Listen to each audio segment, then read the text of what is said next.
amar quer mudar pra você se ver melhor. Aqui na TV Assembleia. O programa a seguir é livre para todos os públicos. Bom dia, telespectadores da TV Assembleia, ouvintes da FM Assembleia, internautas que acompanham os principais fatos do Poder Legislativo pelas nossas mídias digitais, senhores servidores presentes ao complexo de comissões dessa casa, né, pedindo a bênção de Deus pelo nosso dia, já agradecendo também.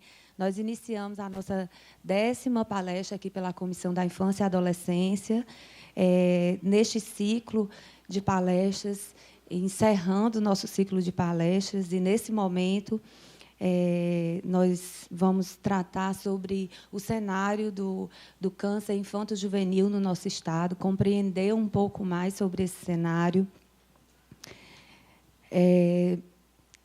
Nós convidamos a doutora Viviane de Oliveira Viana, e eu já a convido também para compor a mesa conosco, para estar aqui. A doutora Viviane, ela é oncohematologista do Hospital Albert Sabin e vai nos trazer aqui a contribuição com a palestra, né, e com informações a respeito desse cenário. Mas eu gostaria de ressaltar também dados recentes que eu recebi aqui com relação ao ano de 2018, que fechou. O Hospital Albert Sabin fechou realizando mais de 1.780.000 atendimentos, e que, em relação ao ano anterior, houve um acréscimo, né, um aumento de 10,75% desses atendimentos, né? Isso nos traz alegria, né, por estar expandindo a rede, a condição de atender mais, e a gente deseja também ressaltar o grande trabalho que é feito, né?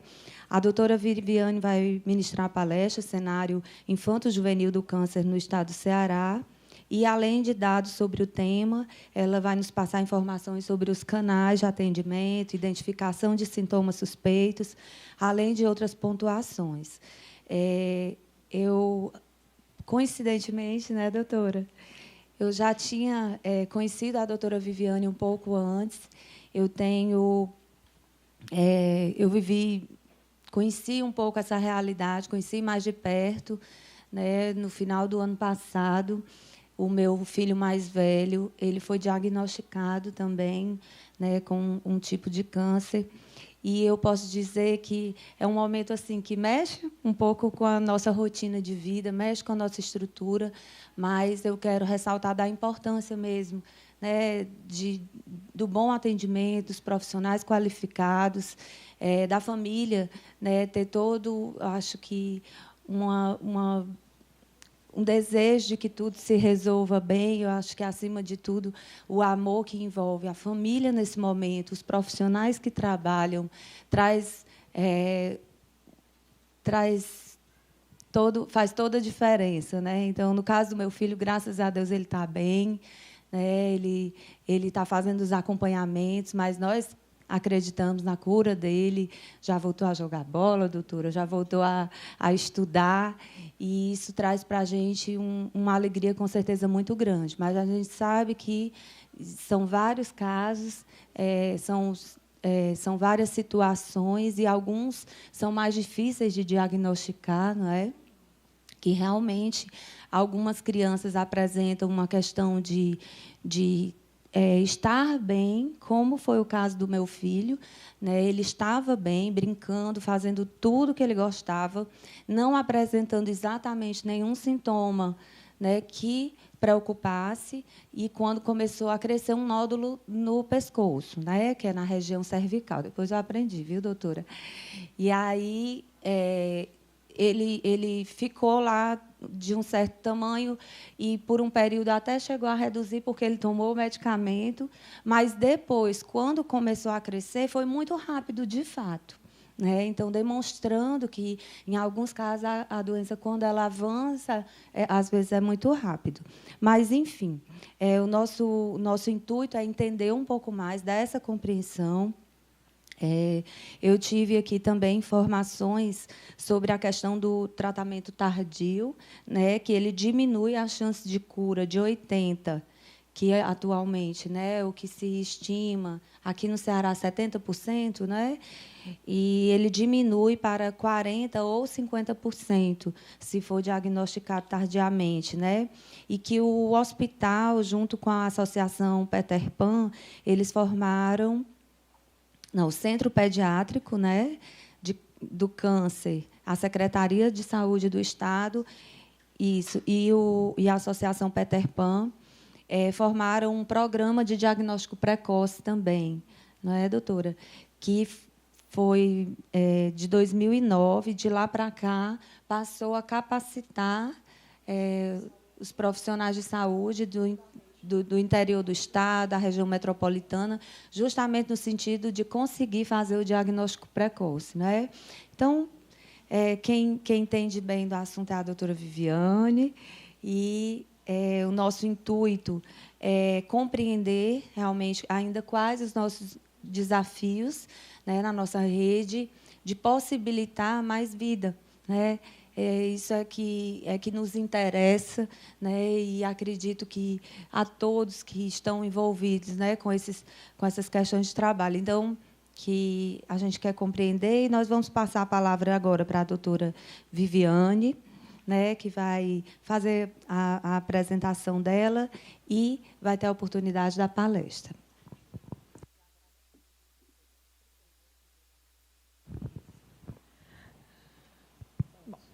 Bom dia a todos.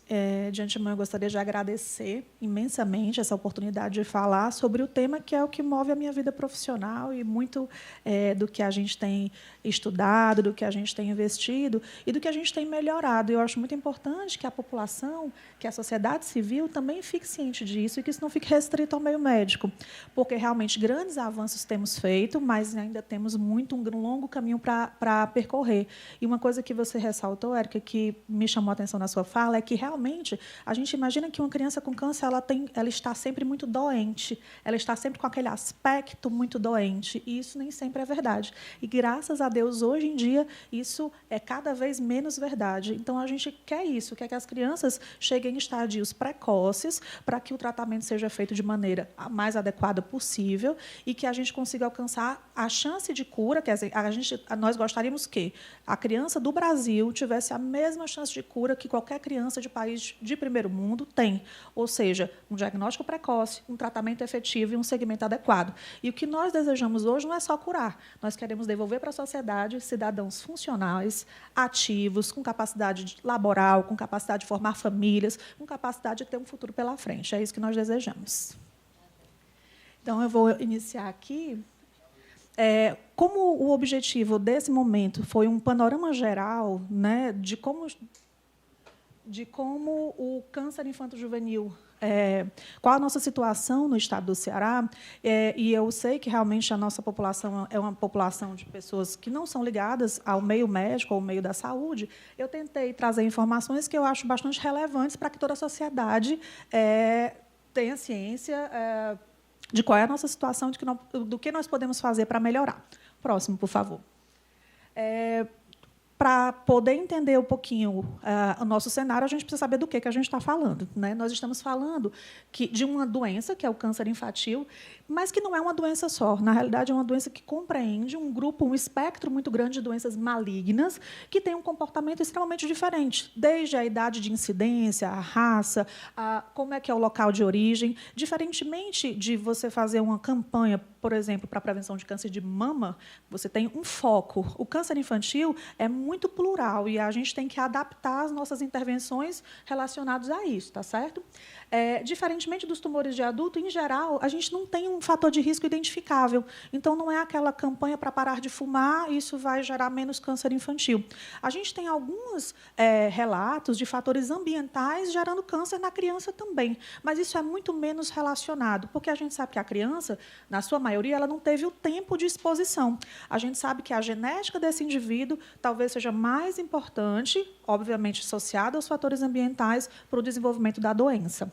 E, em geral, o câncer infantil tende a ter um menor período de latência, ou seja, entre o primeiro sintoma e a doença avançar, é um período de tempo geralmente bem mais curto do que os tumores de adulto, e ele vem com maior agressividade. Daí a necessidade de agilidade, tanto no diagnóstico quanto no tratamento. Próximo, por favor. A boa notícia, teria que ter boas, é que eles tendem a responder muito melhor. Então, a gente vai tratar o câncer infantil. Obviamente que os tumores de adulto, e aqui eu estou falando de uma maneira bastante geral, eles têm alguns tumores com prognósticos hoje excelentes, mas, no geral, a gente consegue curar. A gente tem índices de cura maiores nas patologias pediátricas e o prognóstico global e funcional desse paciente é muito melhor. O próximo, por favor. Um pouquinho de epidemiologia, porque é importante que a gente fale de números, tá certo? Então, no mundo, a gente tem 0,5% até 3% de todas as neoplasias malignas são diagnosticadas na faixa etária pediátrica, tá certo? No Brasil, a nossa incidência varia até 200 casos para 1 milhão de crianças. No Brasil, a gente tem uma dificuldade grande com estatística, então, esses números eles estão números em constante evolução. Só que hoje a gente já consegue ter uma realidade que a gente realmente está diagnosticando os pacientes. Às vezes, a gente, no passado, pensa assim, o câncer está aumentando. De fato, a incidência parece estar aumentando discretamente, mas a gente passou por um período muito grande de não diagnóstico ou de subdiagnóstico. Muitas vezes, as crianças morriam sem tratamento e sem diagnóstico. Então, não é que não existia câncer, a gente nem sabia que existia. Tá? A gente tem uma discreta prevalência nos meninos e, no Brasil, a gente está dentro da literatura mundial, 3% das neoplasias, em dados de 2008, são neoplasias pediátricas. Hoje, no mundo e no Brasil também, já é a primeira causa de óbito na população pediátrica por doença. Então, nós perdemos das causas externas, mas, por doença, o câncer já é a primeira causa de óbito no nosso país, assim como no mundo. Próximo, por favor. Aqui um pouquinho da distribuição das doenças, né? Porque, quando a gente pensa em câncer, a gente pensa muito nas patologias que são mais comuns na faixa etária dos adultos. Então, a gente pensa em câncer de mama, câncer de próstata, etc. Na criança, isso é muito diferente. Tá? O câncer mais comum na faixa etária pediátrica são as leucemias, especialmente as leucemias linfoblásticas agudas, seguidas dos tumores do sistema nervoso central. E aí a gente vê em duas doenças muito diferentes. As leucemias linfoblásticas agudas, elas são doenças altamente tratáveis, altamente curáveis, mas que a gente precisa de um suporte hospitalar bastante intenso. E os tumores do sistema nervoso central, a gente ainda tem um grande desafio de tratar essas crianças, curá-las, porque a nossa sobrevida ainda pode melhorar, mas deixá-las também com uma funcionalidade preservada. Então, crianças que têm um maior risco de sequelas. Na faixa etária das crianças adolescentes, ou seja, um pouquinho maiores, a gente aumenta também o caso dos linfomas e os tumores de células germinativas. Esses tumores mais raros, tá certo? Eles existem, alguns desses são tumores bastante curáveis, mas não são a maioria. As leucemias linfoblásticas agudas e os tumores do sistema nervoso central perfazem hoje cerca de 30% de todos os cânceres pediátricos. Próximo, por favor. E aqui a gente não encontra muito dado populacional, né, por região, mas Fortaleza teve esse dado do IBGE, uma base populacional do final da década no início dos anos 2000, em que a gente tinha uma incidência que era mais ou menos 130 casos por 1 milhão de habitantes. Próximo. E qual é a nossa particularidade? A gente vive num equilíbrio, né? Já que eu não posso usualmente prevenir, eu não posso dizer criança não fume, né? Não tenho isso. E que é um tumor agressivo, o que eu posso fazer para equilibrar minha balança ou para favorecer minha balança para o lado da cura, né? Para a sobrevida? Eu preciso diagnosticar precocemente e eu preciso bastante melhorar a terapia de suporte. A gente tem que entender que hoje está muito melhor, mas a gente ainda tem população de uma comunidade extremamente carente, crianças que vão ser submetidas a tratamentos muito agressivos, tratamentos quimioterápicos, que diminuem as defesas. Assim, a gente pode falar de uma maneira mais aprofundada daqui a pouco. Então, essas crianças, muitas vezes, elas não morrem do câncer, elas morrem de uma infecção oportunista, elas morrem da condição. Então, dar condição social adequada para essas crianças é fundamental para que o sucesso do tratamento aconteça. Não adianta você ter o melhor quimioterápico se essa criança não tiver o que comer, não tiver acesso ao antibiótico, se ela for para uma casa sem esgoto. Então, realmente, a condição social é muito vista como um dos fatores determinantes para a melhoria de sobrevida. Próximo. Em termos de sobrevida, o que é que nós temos hoje de dados reais? A gente tem uma sobrevida que é muito variável, como eu falei, são doenças muito diferentes, então eu não posso generalizar. Mas nos Estados Unidos, a gente tem hoje taxas de sobrevida globais, isso colocando todos os tipos de cânceres, daqueles com pior prognóstico, mais agressivos, até aqueles altamente curáveis, em torno de 80%, chegando a 90%, 95% dos casos, por exemplo, nas leucemias de baixo risco. Essas leucemias são doenças que, no futuro, a gente quer chegar mais próximo possível de 100% de sobrevida. Europa, a gente tem uma diferença grande entre a Europa considerada mais rica e a Europa com menos recursos. E, no Brasil, a gente chega em uma média de 60%, 66%. No SEIBM, agora, a gente está fazendo um esforço de avaliação. O serviço fez 40 anos e a gente quer montar as nossas... A gente está, na realidade, trabalhando nesse diagnóstico, nossas curvas de sobrevida, que tem melhorado e que talvez seja uma oportunidade de uma conversa no futuro. Estamos trabalhando nisso agora. Próximo. E mostrando um pouquinho que, diferentemente dos países de primeiro mundo, eu vou colocar um pouquinho mais na frente, em que a sobrevida ela cresceu nos últimos 30 anos, no Brasil a gente manteve mais ou menos estagnado, tá certo? Se você vir, essa linhazinha roxa é a linha do Brasil. E eu não estou tão preocupada com essa incidência baseada nas regiões, porque a gente vê um período aí muito antigo, né, desde 1979, então a gente ainda tinha muito subdiagnóstico nessa época. Mas o que eu quero mostrar para vocês é a linha do tempo, né? A gente não queria que essa linha do tempo tivesse reta, a gente queria que ela estivesse aumentando. Talvez nos últimos 15 anos isso tenha aumentado um pouquinho, esse dado ainda não é disponível, porque realmente, para você falar em cura em câncer pediátrico, a gente fala de um segmento de 5 a 10 anos. Então, não é um paciente tratado hoje que eu vou ver essa curva melhorar agora. Eu vou ver isso daqui a 10 anos, tá certo? Próximo. E o que eu preciso, né? Quais são os fatores que nós, profissionais, podemos identificar como determinantes para o aumento de sobrevida e cura? A gente sabe que é o tratamento multimodal, diferentemente, por exemplo, de algo, a gente sempre tem um parente, um conhecido. Meu conhecido tinha um câncer de colo, ele fez uma cirurgia e ficou curado. Na criança, raramente isso é possível. A maioria dos tratamentos são multimodais, então você coloca mais de uma modalidade de tratamento para realmente alcançar a sobrevida e a cura. As equipes multidisciplinares, que são cada vez mais importantes. A gente não quer simplesmente fazer um quimioterápico, a gente quer também reabilitar esse paciente. De que adianta eu dar a endoprótese, que é uma prótese cara, quando o paciente tem um tumor ósseo, então ele não faz mais a amputação, ele coloca uma prótese. Mas de que me adianta essa prótese de última geração se o paciente não faz fisioterapia e não reabilita esse membro? E ele vai ficar lá com uma prótese parada, sem uso. Então, é isso que a gente deseja, que o paciente tenha funcionalidade depois do tratamento.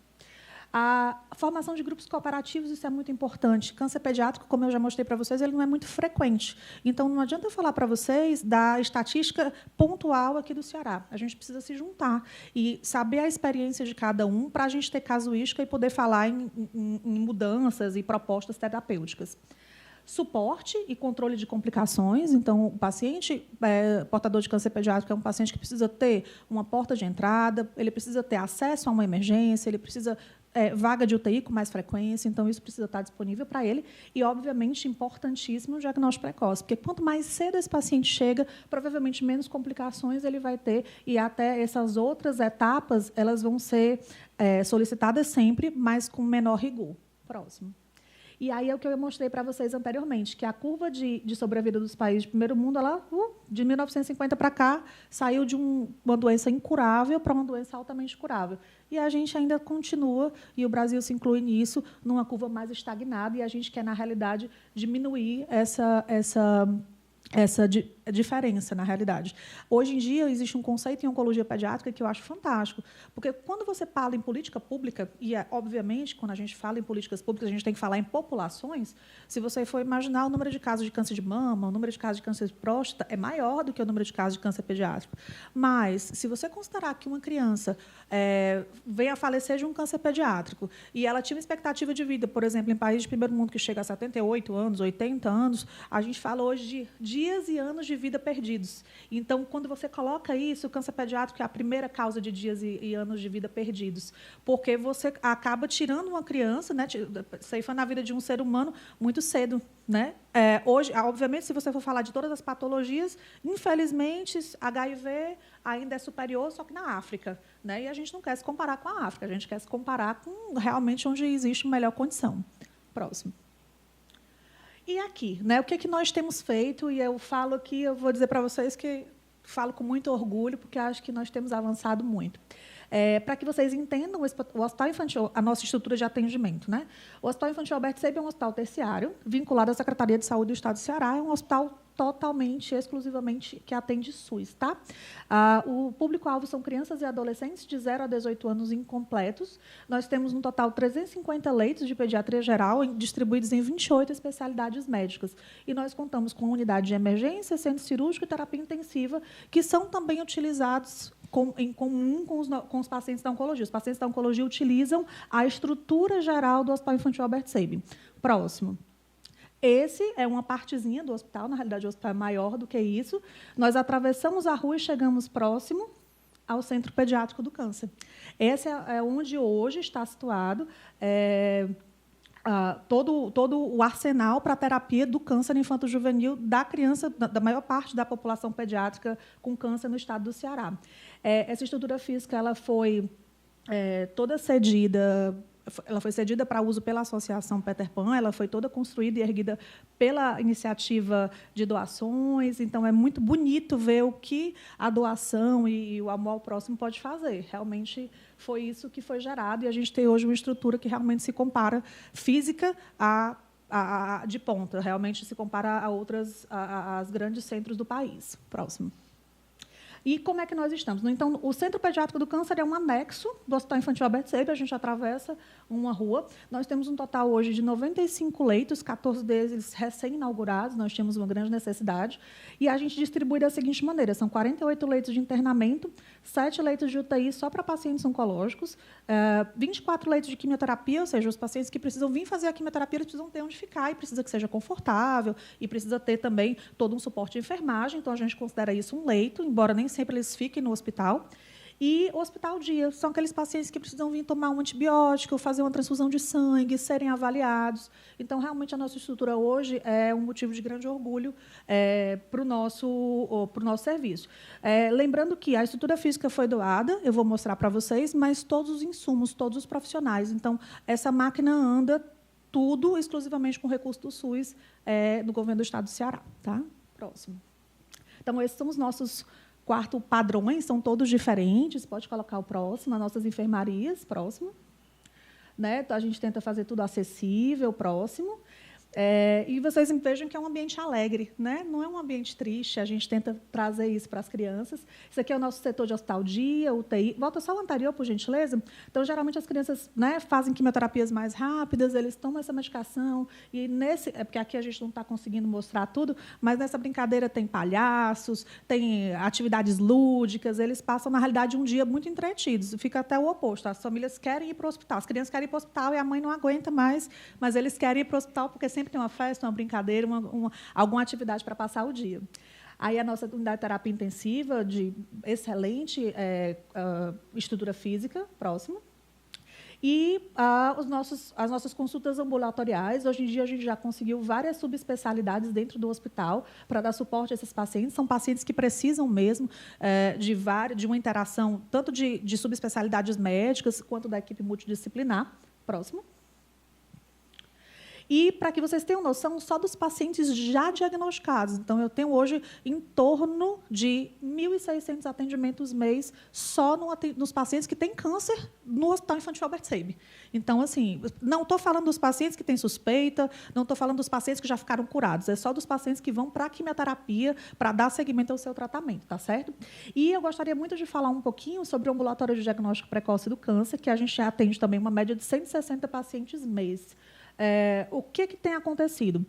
Tem existido, sabendo, obviamente, que o diagnóstico tardio é um dos principais fatores negativos de prognóstico, existe um esforço muito grande na tentativa de que esses pacientes cheguem até nós mais cedo. A Associação Peter Pan, que eu vou falar um pouquinho mais na frente, é uma associação parceira incrível para o Hospital Infantil Alberto Seib, e eles têm feito esse projeto, eles abraçaram esse projeto e eles fazem capacitações junto com o médico do hospital, E nós vamos fazendo capacitações das equipes de saúde da família, tanto do interior do estado quanto da capital. A gente acabou, acho que, de capacitar mais de 2.000 profissionais do município de Fortaleza. Foi super interessante. Esses números exatos eu posso trazer depois. E o que é a diferença? Não adianta você dizer para o profissional e capacitar aquele profissional e dizer, olha, o câncer pediátrico pode se manifestar da seguinte maneira, se essa criança não tem para onde ir. Então, hoje, a gente tem uma fila zero para tratamento oncológico no estado. Isso quer dizer que, se a criança for encaminhada hoje, ela pode ser atendida hoje ainda ou amanhã por um oncologista. Isso faz toda a diferença. Eu quero dizer para vocês que, graças a Deus, dessa média de 160 pacientes atendidos no ambulatório de diagnóstico precoce, a maioria não é câncer. Mas aqueles que chegam precocemente, porque tem essa facilidade de chegar até nós, faz toda a diferença. Então, o que a gente tentou hoje? O paciente ele precisa apenas de um encaminhamento, ou seja, não precisa ser um encaminhamento necessariamente por um médico, então pode ser encaminhado por uma enfermeira, até por um agente de saúde da família, a gente já teve encaminhamentos.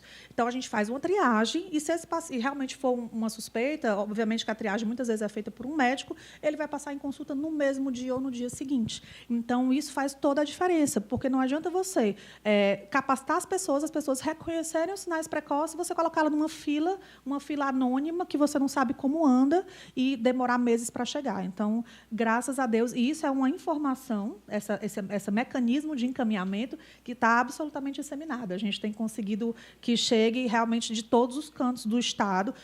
Temos recebido pacientes, inclusive, de outros estados circunvizinhos, que às vezes a proximidade logística é mais fácil ir para Fortaleza do que ir para outra capital. E temos recebido pacientes até do norte. Assim, é uma coisa que a gente até tem que dar uma segurada, porque a gente, às vezes, não consegue atender, além da demanda do Ceará, a demanda de outros estados. Próximo. Isso aqui é um pouquinho da nossa... ficou um pouquinho borrado, mas a nossa estrutura física era o projeto e a realidade depois do uso. Pode passar? Tá certo? Então, realmente é um ambiente agradável, um ambiente que as crianças... É totalmente diferente de você entrar num ambiente, por exemplo, de um hospital de adultos, seja ele qual for, inclusive oncológico, porque o clima, a criança, eu brinco que se ela não está sendo furada, não está sentindo dor, ela está feliz. E se ela está ganhando presente e tendo festa, então melhor. Próximo. Então, aqui são os nossos consultórios, onde os pacientes estão atendidos hoje. Pode passar? Pode passando mais rápido. Tudo bastante adequado. E um pouquinho também do que a gente faz em termos de procedimentos e biópsias. O nosso centro cirúrgico é um centro cirúrgico pequeno hoje, que está passando por um processo de ampliação. Então, a gente faz pequenos procedimentos que são necessários durante o tratamento. É só uma sala de cirurgia, mas isso deve melhorar. Hoje, as nossas cirurgias de maior complexidade são feitas no centro cirúrgico do Hospital Infantil Albert Sabin. Então, a gente brinca que é uma coisa só, né? O paciente está lá, está cá, ele é nosso. Aqui é o nosso centro cirúrgico, pode passar. Tá? Os nossos leitos, assim, tudo bastante adequado. Os nossos espaços multidisciplinares, que é onde as crianças realmente passam a maior parte do tempo, graças a Deus, que são espaços de adolescente, brinquedotecas. Pode passar. A gente tem um projeto do ABC Mais Saúde, que é para a criança manter as suas atividades escolares durante o tratamento oncológico. Quem passou por um tratamento oncológico sabe que isso é uma das coisas mais difíceis de se manter, porque a criança, às vezes, é afastada da atividade escolar por 2 a 3 anos. Então, isso para uma criança de 8 anos, que saiu de uma determinada série, ela voltar 3 anos depois para a mesma série que ela estava, é um fator social péssimo. A criança, muitas vezes, não se adapta bem. Tem um grande... No passado, a gente tinha um grande índice de evasão escolar por isso. Porque chegava um adolescente, às vezes, quando o tratamento dá tudo certinho, ele sai naquele período de 2, 3 anos, mas, às vezes, isso se prolonga. E aí ele volta para aquela série que não tem mais identidade com as outras crianças. Então, esse projeto do ABC é super importante. E as teias familiares, que são importantes para dar suporte ao cuidador. Hoje em dia, a gente tem, além da teia familiar, vários outros projetos internos de atenção ao cuidador, como acupuntura para as mães, massagem, rodas de conversa. É bem legal. Próximo. Os exames que nós fazemos são exames básicos, e isso é um dos fatores que a gente tem ainda um pouquinho de restrição, porque os exames de maior complexidade que são necessários para tratamento oncológico, eles são feitos via Secretaria de Saúde, município ou estado, e eles são exames com cotas restritas. Então, às vezes, o paciente espera um pouco. Na maior parte dos casos, isso não acarreta nenhum prejuízo maior, mas a gente já vem trabalhando com a Secretaria de Saúde em fazer uma cota restrita para a oncologia, ou seja, tirar da oncologia pediátrica, tirar essa cota da cota geral, e a gente acho que essas negociações estão caminhando. Próximo. O nosso diagnóstico, especialmente histopatológico, né? O SEIBM ele é capaz hoje de fazer o diagnóstico do começo ao fim. Então, a gente chega, o paciente é avaliado pelo oncologista, os exames adequados são solicitados, o paciente faz a biópsia é processada dentro do hospital e o resultado sai, em média, 1 a 2 semanas. Então, é um tempo bastante razoável para um início de tratamento. A gente tem tido algumas dificuldades com desabastecimento, principalmente de material, de insumos para fazer esses exames, mas isso é outra coisa. É a questão de licitações, essas licitações estão abertas, mas não existe uma empresa que entre no pregão. Então, a gente está tentando ver como resolver, né, fazendo parcerias, e isso é uma coisa que também já está sendo trabalhada pela direção. Próximo. As quimioterapias todas são preparadas também dentro do hospital, em condições ideais, né? Para quem não sabe, quimioterapia não é um antibiótico, a gente não pode pegar. Isso faz mal para quem está fazendo, o profissional que está manipulando. Então, isso tem que ser manipulado com uma série de cuidados, que chama isso capela de fluxo laminar. E existe essa capela exclusiva para as crianças, tanto porque o medicamento vai ficar estéril, quanto o profissional também não vai se expor àquele medicamento que, a longo prazo, a longos anos de exposição, pode trazer para ele também um risco maior de doenças. As cirurgias também são feitas dentro do nosso serviço e a nossa única exceção hoje são as endopróteses. Isso é um problema que a gente realmente tem enfrentado. Esses pacientes são encaminhados ao ICC via convênio. Qual é o grande problema? Existe realmente a cota, uma cota que é municipal e é mensal, e muitas vezes o paciente precisa ficar esperando. E como as crianças elas não têm próteses prontas, elas têm que ser solicitadas, hoje em dia talvez seja um dos pontos de tratamento que está acarretando atrasos. Então, a criança acaba chegando no momento da cirurgia, especialmente os tumores ósseos, a gente não consegue operar ela em tempo hábil. Quer falar alguma coisa? Vou pedir só para fazer uma pergunta. Diga. Eu fiquei em dúvida.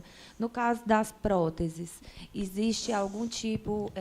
a criança está em crescimento. Eu fiquei em dúvida, sim, né? Sim. Então, se for colocada uma prótese agora, ela, com 2 anos precisa ser trocada ou anualmente? Como é que acontece isso? Essa criança fica dentro de um programa, né, de acompanhamento. Sim. Pronto, deixa eu te explicar. As endopróteses elas são mais utilizadas hoje nos tumores, obviamente, ósseos. A gente tem mais de um tipo de tumor ósseo que acomete a criança.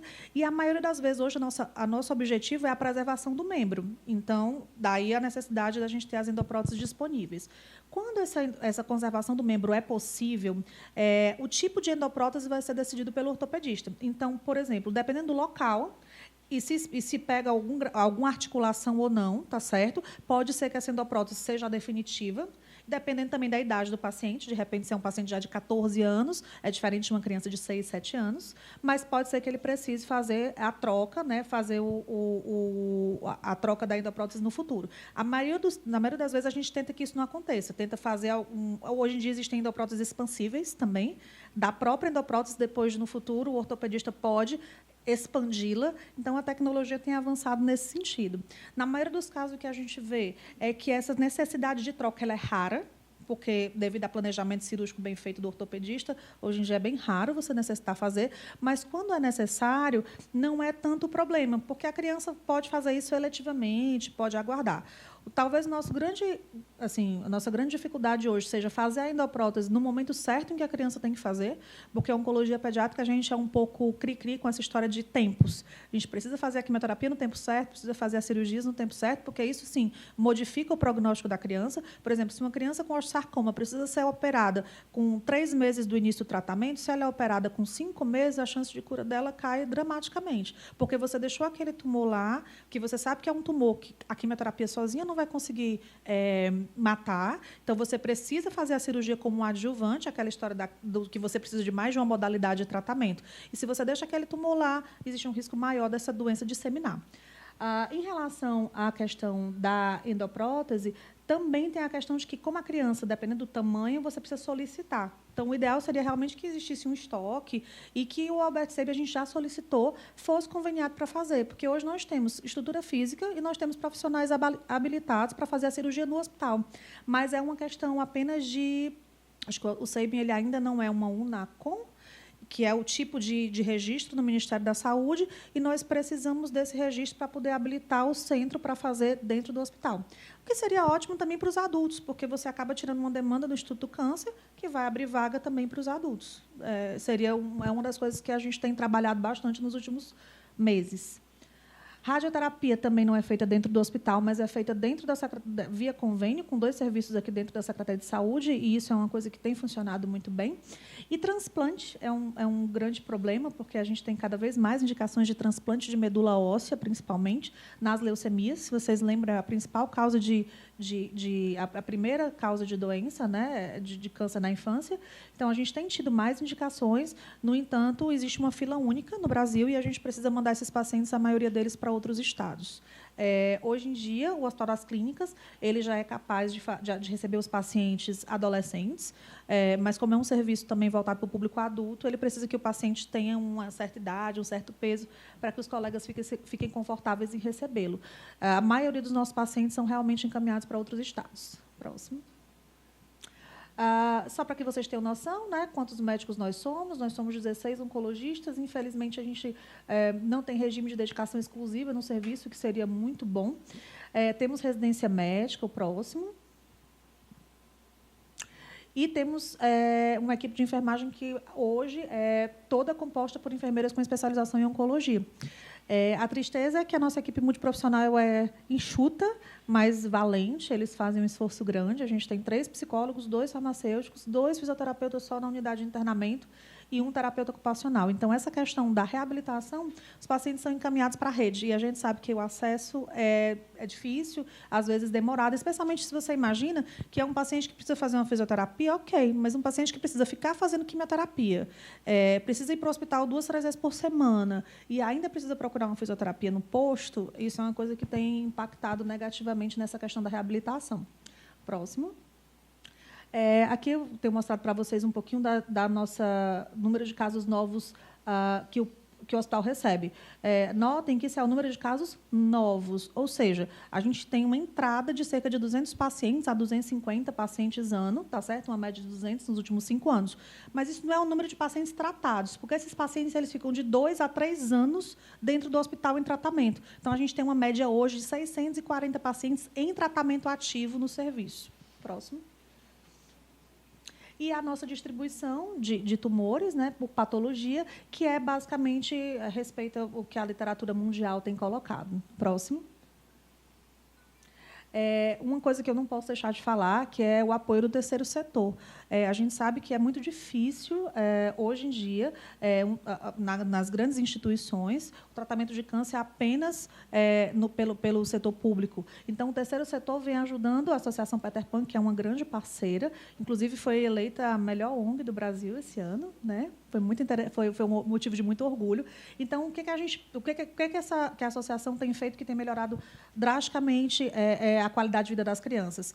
É o entretenimento, é o suporte social. Pode ir passando? Eles fazem fornecimento de cestas básicas. Próximo. Tá certo? Então, isso faz toda a diferença. Naquela criança, às vezes, essa cesta básica faz muita diferença no que ela tem para comer ao longo do mês. Eles fazem uma ajuda grande em campanhas. A gente tem toda a estrutura física que foi cedida por eles, que é uma estrutura de primeiro mundo. O programa de diagnóstico precoce, que é a menina dos olhos da associação, porque realmente tem feito muita diferença. Então, é uma associação parceira que tem assim, contribuído enormemente para que os nossos números e os nossos resultados tenham melhorado. E o que a gente quer para toda criança com câncer é isso daí. Pode passar? Essa é uma parede do nosso hospital, tá certo? É esperança. É a árvore da esperança. Obrigada, pessoal.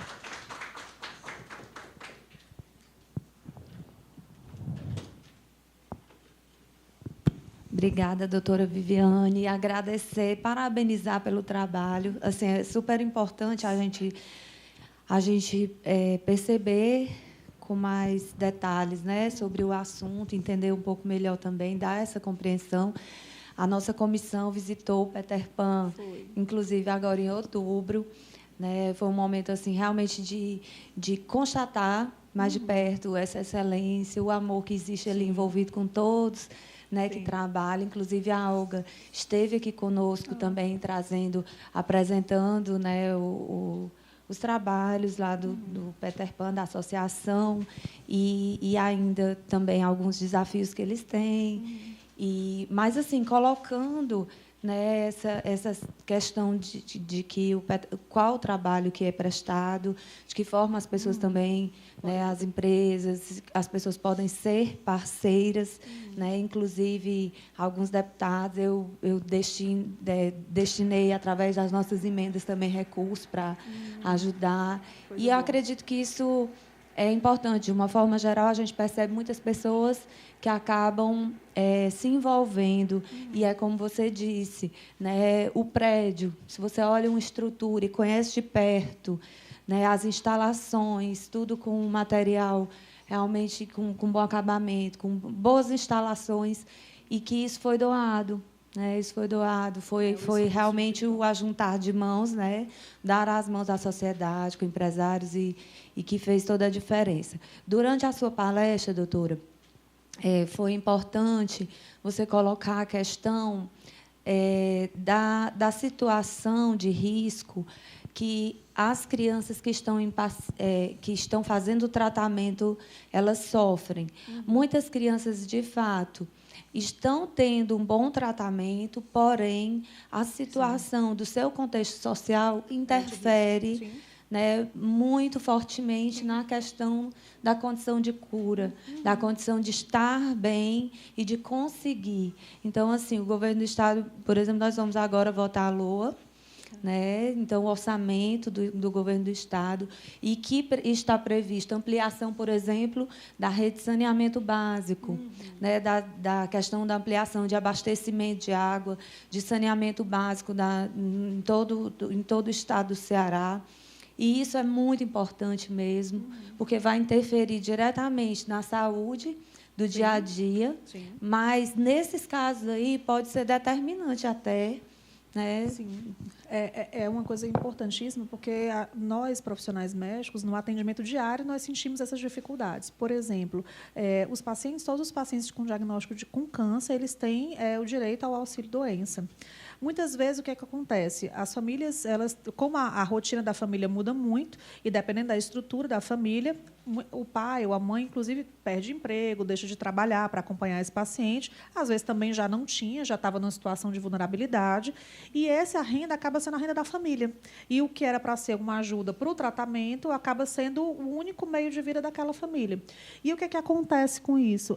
Esses pacientes acabam recebendo tratamentos intensivos, eles ficam no hospital eles têm alimentação, eles têm todo esse suporte. No entanto, quando eles voltam para casa, isso não acontece. E isso é extremamente prejudicial. Então, foi uma coisa que me chocou recentemente.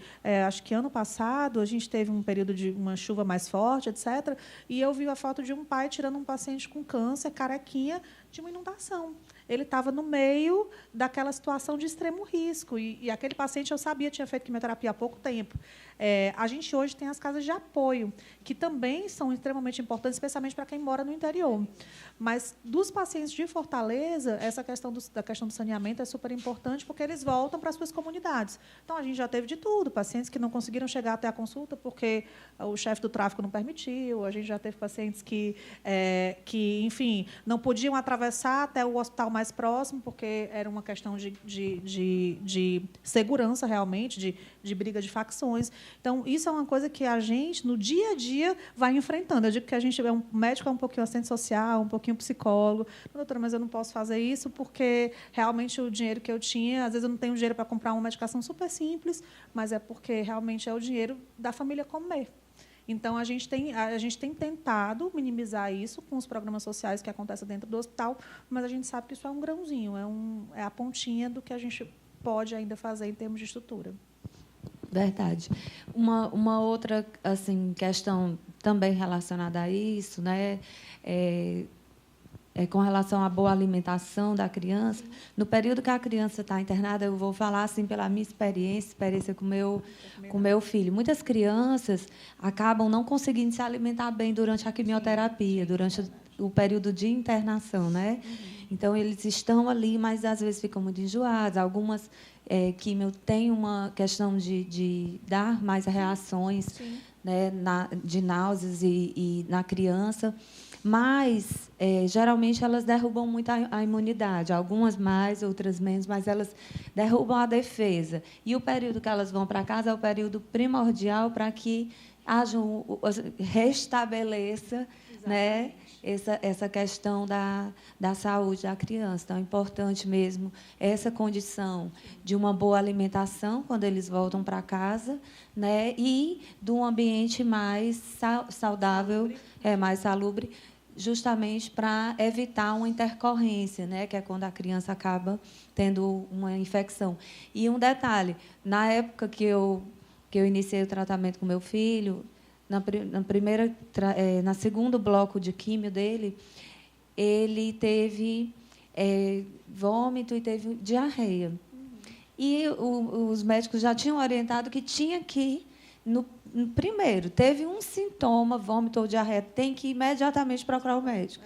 E aí eu liguei para uma médica amiga para perguntar se eu podia dar água de coco, não sei o quê, e ela tô falando isso, gente, assim, me expondo, inclusive, mas como mãe, porque às vezes você não tem a noção exata da gravidade. Mas aí eu levei e o médico disse, mãe, a demora pode fazer diferença, inclusive. Então, assim, famílias que moram mais distantes, que têm menos acesso, que têm menos condição de estar ali, é super importante esse programa de capacitação para que a rede pública tenha um mínimo de, assim, tenha condição de orientar e de ter um olhar, porque o paciente oncológico ele deve ter um olhar, né, diferenciado, né? Eu brinco que esse é meu discurso de todos os dias. É difícil para alguém que tem uma criança em casa saudável e que a criança tem febre, você medica e fica tudo bem, entender que às vezes uma criança oncológica pode falecer em horas, se ela tem uma infecção e não é tratada. Então, é o que eu digo para as mães. Eu falei, olha, a criança teve febre 1h, você vai dar um medicamento para a febre, mas você vai para o hospital, porque, às vezes, de manhã cedo é tarde demais.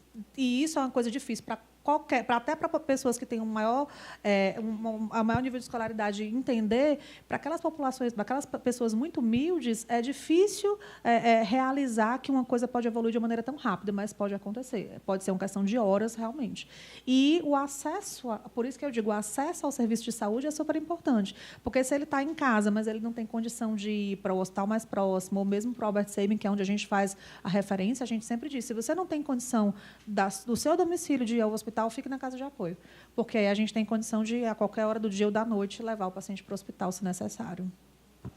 Então, assim, destacando alguns pontos, né, que realmente são bastante importantes, sim, mas, de uma forma geral, compreendendo que a gente tem os desafios de hoje, tem implantado aqui, né, no centro, o centro de prótese, né, um dos principais desafios seria isso, para que a gente consiga, né, fazer essa cirurgia em tempo hábil para os pacientes. Uhum.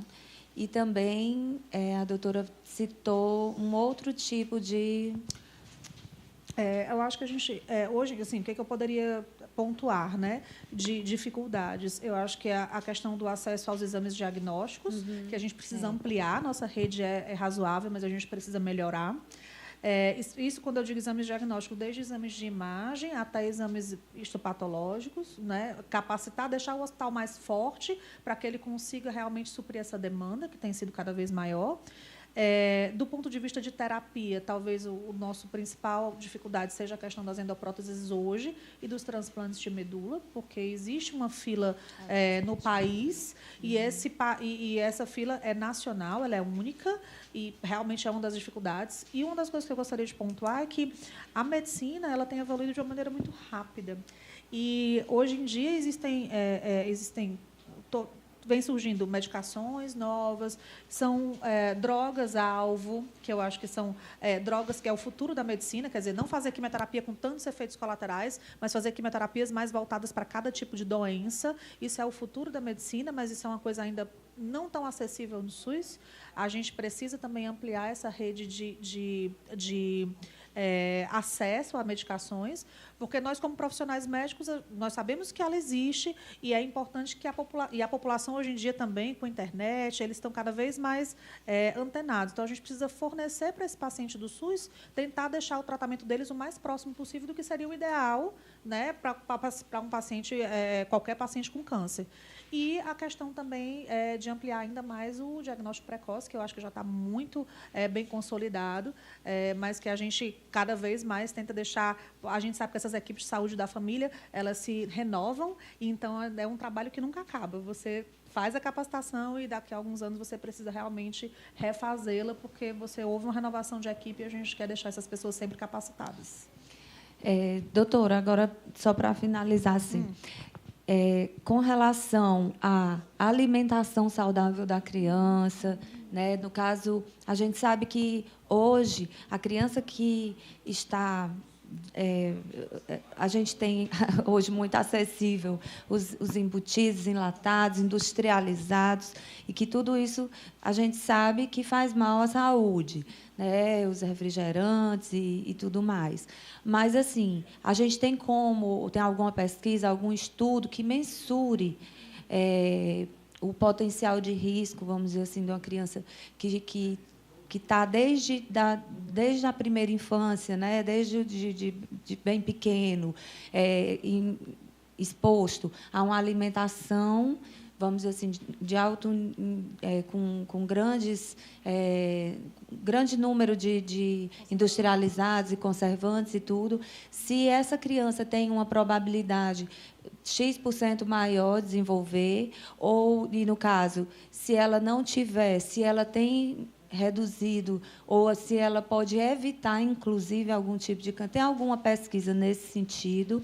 E também com relação à exposição, no caso de outros agentes nocivos, contaminações de água, algum tipo, agrotóxicos, se existe também nesse sentido. É claro que, quando o paciente vai se expondo a embutidos, produtos químicos, sejam de qualquer sorte, a gente tem uma associação também, a gente tem um hábito muito grande no estado de usar inseticidas, né, de uso diário, as pessoas usam com muita permissividade esse tipo de produto, e, claro, as pessoas do interior que fazem que as crianças são mais expostas a agrotóxicos, etc. Não existe um estudo, uma relação direta causal, mesmo porque a gente sabe que é aquela história da exposição. A criança, muitas vezes, não tem nem tempo para se expor. Essas exposições, muitas vezes, elas têm que ser diárias, contínuas e prolongadas, para que você possa estabelecer uma relação causal de aumento de risco de câncer. Mas, obviamente, que essa criança, se ela começa a se expor a esse tipo de agente, ela possivelmente vai ter uma chance maior de câncer no futuro, tá certo? Agora, que futuro é esse? É difícil, provavelmente na vida adulta. Na faixa etária pediátrica, eu acho que o principal prejuízo é o quê? É que uma criança mal nutrida, que muitas vezes, no fato de a criança estar até com sobrepeso, não quer dizer que ela esteja bem nutrida, faz com que ela tolere muito pior um tratamento oncológico, obviamente. Então, ela fica mais suscetível aos efeitos colaterais da químio, a não se recuperar bem depois de uma cirurgia. Então, uma nutrição adequada é fundamental para que ela tolere bem. E a gente estima que, obviamente, quem foi exposto desde o início da vida a uma situação alimentar equivocada, ou, por exemplo, a outros agentes químicos tóxicos, ela tem um risco aumentado, mas isso não existe ainda uma relação causal direta, um estudo que diga, não, se você for exposto a tal composto, mesmo porque a quantidade de composto é muito grande, então, para você estabelecer uma relação causal direta, seria muito difícil. O que eu posso dizer com certeza, por exemplo, não nas doenças oncológicas, mas existem doenças hematológicas, às vezes, tão graves quanto as oncológicas, que precisam de transplante e tudo. A gente tem uma casuística aumentada, realmente, nos pacientes do interior que são expostos a agrotóxicos. É uma das perguntas que a gente tem que fazer, porque, às vezes, só você tirar a criança da exposição, a criança melhora, e não necessariamente você precisa de medicação. Mas isso são situações mais raras e são casos isolados. A literatura coloca que isso é um fator de risco, mas principalmente para as doenças benignas e para as malignas a longo prazo. Então, não seria uma coisa que a gente veria na faixa etária pediátrica. Agora, uma alimentação saudável é importante para tudo, né? Para que a criança, inclusive, suporte um tratamento e chegue ao final. Uma criança intensamente desnutrida, ela tem um risco de morrer pelos efeitos colaterais ao tratamento muito superior àquela criança que chega bem nutrida ao início do tratamento. Muito bem, obrigada, doutora.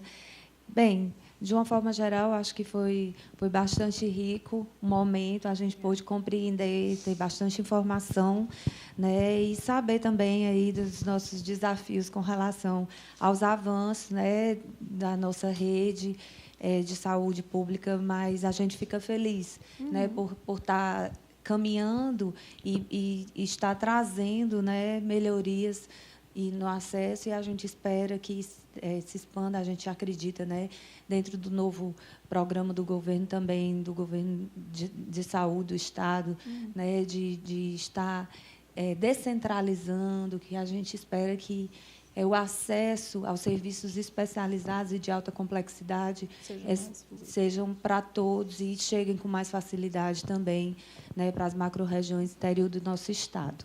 Mas, doutora, agradecer, pode fazer suas considerações finais, se desejar.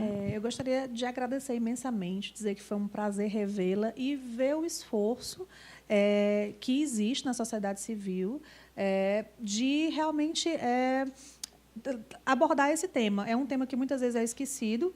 Quando a gente olha um paciente com câncer pediátrico, a gente fica, né, a gente tem empatia com aquela situação, mas, como eu falei, às vezes, numericamente, não é uma situação que incomoda, né, o poder público, a sociedade civil.